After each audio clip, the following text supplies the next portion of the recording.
আসসালামু আলাইকুম। রিজিক জিনিসটা অনেক আল্লাহর বড় একটি নিয়ামত এবং অনেক বেশি ইম্পর্ট্যান্ট। এর এই প্রেক্ষাপটে আমাদের ধামরাই বেকিং অ্যান্ড মেকিং একটি পেজ আমাদের বৃষ্টি ভাবি করেছেন। পেজের পক্ষ থেকে আমাদের জন্য ছোট্ট একটি উপহার দিয়েছেন উনি আজকে। এখানে আছে লেমন কেক, ভ্যানিলা কেক এবং এটা চকলেট কেক। এখানে স্যান্ডউইচ, তারপর এটা পুডিং কেকের মতো।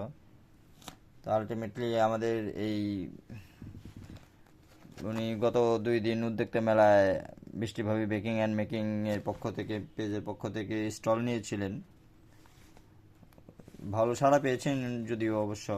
তো সর্বোপরি ভাবির প্রতি কৃতজ্ঞতা প্রকাশ করছি আমাদেরকে এই ছোট্ট উপহারের জন্য, এবং আমাদের যারা শুভাকাঙ্ক্ষী আছেন প্রত্যেকেই এই বেকিং অ্যান্ড মেকিং পেজটিকে লাইক দিয়ে পাশে থাকবেন। ধন্যবাদ। আসসালামু আলাইকুম।